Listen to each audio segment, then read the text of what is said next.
नमस्कार दोस्तों, SBI securities morning podcast में आपका फिर से स्वागत है। आज के पॉडकास्ट में हम निफ्टी और बैंक निफ्टी में क्या उम्मीद करें इस पर चर्चा करेंगे और साथ ही ऐसे कौन से सेक्टर्स हैं, ऐसे कौन से स्टॉक्स हैं जिन पर आपको आज के दिन और आने वाले कुछ सत्रों के लिए ध्यान केंद्रित करना चाहिए, उस पर भी बात करेंगे। फ्रेंड्स, जैसा कि हमने कल देखा, मार्केट बहुत ही शानदार प्रदर्शन दिखाने में कामयाब रहा। खासकर बैंक निफ्टी बहुत ही अच्छे नोट पर बंद हुआ। तो अगर हम ओवरऑल देखें तो निफ्टी ने दिन की शुरुआत जो है वो फ्लैट से पॉजिटिव मूड में की और कुछ प्रारंभिक जो है कंसोलिडेशन के बाद आईसीआईसीआई बैंक के जो नतीजे थे उनका एक्शन बैंक निफ्टी पे साफ साफ दिखाई दिया और बैंक निफ्टी के बेहतर प्रदर्शन के कारण हम लोगों ने देखा कि निफ्टी ने भी बहुत अच्छा मूव दिखाने में जो है कामयाबी हासिल की। निफ्टी ने दिन का अंत तकरीबन 1% की बढ़त के साथ किया, जबकि बैंक निफ्टी तो बहुत ही शानदार 2.58% की बढ़त के साथ बेहतर प्रदर्शन करने में कामयाब रहा। और साथ ही साथ इतना ही नहीं, बैंक निफ्टी अपने ऑल टाइम हाई लेवल्स पर फ्रेंड्स आ गया है, जो कि दर्शाता है कि कितनी अच्छी स्ट्रेंथ बैंक निफ्टी में है। सेक्टोरियल इंडाइसेस में देखें तो बैंक जो है वो बड़ी हिस्सेदारी रखते हैं गेन्स की तरफ। फिर निफ्टी, पीएसयू बैंक और प्राइवेट बैंक सभी में 2% की से ज़्यादा की तेज़ी हमने देखी। वहीं अगर हम सबसे खराब प्रदर्शन करने वाला सेक्टर देखें तो निफ्टी रियल्टी जो है वो दिन के लिए सबसे खराब प्रदर्शन करने वाला सेक्टर बनकर उभरा। अगर लोढ़ा को छोड़ दें, यानी मैक्रोटेक को छोड़ दें, तो सभी जो रियल्टी के स्टॉक्स थे वो लाल निशान में बंद हुए। वहीं अगर हम चार्ट्स पर देखें, मिड कैप और स्मॉल कैप इंडाइसेस वो भी अपनी जो मजबूत गति है उसको जारी रख रहे हैं। उनका भी जो ओवरऑल ये हम कहते हैं एडवांस डिक्लाइन वो भी एक हद तक 0.5 के स्तर पर है। हाँ, थोड़ा सा हमको एक सावधानी मिड कैप और स्मॉल कैप में रखनी चाहिए। लार्ज कैप अच्छा कर रहे हैं। वैश्विक इक्विटी बाजार के नजरिए से देखें तो इस महीने की शुरुआत में 106.517 का उच्चतम स्तर बनाने के बाद DXY जो है 105.64 तक कूल ऑफ हो गया है और जो 10 वर्षीय बॉन्ड यील्ड है वो भी 4.61 के आसपास अभी स्थिर है। इसी बीच ब्रेंट क्रूड ऑयल जो है $92.14 के उस स्तर पर पहुंचने के बाद 87 से $88 प्रति बैरल तक अब स्थिर हो गया, जो कि एक अच्छी बात है इंडिया स्पेसिफिक अगर हम बात करें तो।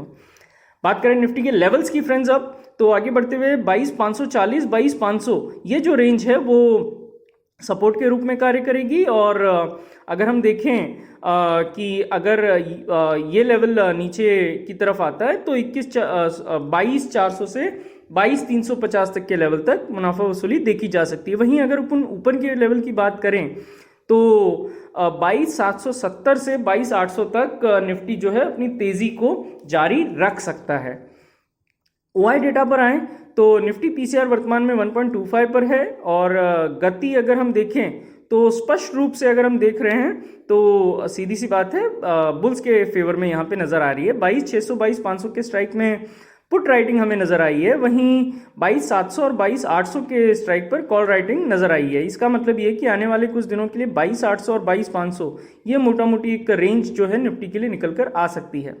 बैंक निफ्टी की बात करें तो एक बहुत ही शानदार ब्रेकआउट के बाद 39,000 और 48,900 के यहाँ पे अगर हम देखें तो एक सपोर्ट मिलने की संभावना है और जब तक इंडेक्स इसके ऊपर है तब तक 49,800 से 50,100 तक का जो 50,100 के लेवल्स तक का परीक्षण कर सकता है। 48,900 के नीचे अगर बैंक निफ्टी फिसलता है तो यहाँ पे एक बार का रिट्रेसमेंट हमको नजर आएगा 48,300 से 48,400 के लेवल्स तक।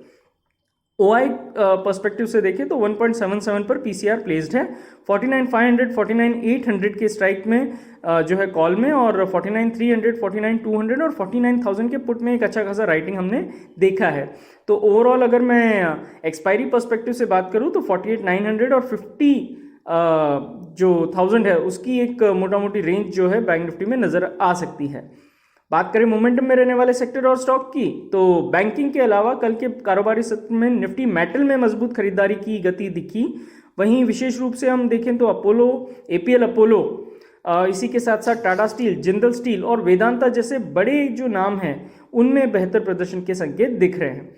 ओवरऑल बाजार से ICICI bank, Axis Bank, NTPC, Grasim, Indian Bank, AB Capital, bank India, इस तरह के जो स्टॉक्स है, साथ ही Tata power, Cummins Industries, Cummins तकनीकी मानकों के साथ साथ रिलेटिव स्ट्रेंथ के अगर हम मानकों पर देखें तो भी काफ़ी अच्छे प्रदर्शन करते हुए नजर आ रहे हैं। तो ये वॉच लिस्ट में ज़रूर होनी चाहिए। चाहे आईसीआईसीआई बैंक हो, एनटीपीसी हो, ग्रासिम हो, Indian bank, AB capital, bank India, Tata power, Cummins, ICICI bank, ये सभी जो स्टॉक है ये मजबूत नज़र आ रहे हैं। बात करें एफआईडीआई डेटा की, तो एफआई ने 169.09 करोड़ रुपए की खरीदारी की, वहीं डीआई ने 692.05 करोड़ रुपए की खरीदारी यहां पर की, यानी दोनों ही कल बायर बन के नजर आए। लार्ज कैप बैंकिंग में तेजी के बाद एफआई का इंडेक्स फ्यूचर्स की लिए जो लॉन्ग शॉर्ट रेशियो है फ्रेंड्स, वो सुधरकर 43.49 हो गया है, क्योंकि शुद्ध आधार पर उन्होंने 53,093 इंडेक्स फ्यूचर्स जो है खरीदे हैं। वायदा के मोर्चे पर देखिए तो एफआई ने 3925 यानी 4,925 कॉन्ट्रैक्ट बेचे हैं। विकल्प यानी ऑप्शंस के मोर्चे पर एफआई ने 2181 कॉल कॉन्ट्रैक्ट खरीदे हैं और 29,057 पुट ऑप्शन कॉन्ट्रैक्ट बेचे हैं फ्रेंड्स। तो फ्रेंड्स, आज के पॉडकास्ट के लिए बस इतना ही। हमारे पॉडकास्ट को नियमित रूप से सुनने के लिए बहुत बहुत धन्यवाद। Investment in securities market are subject to market risks. Read all the related documents carefully before investing.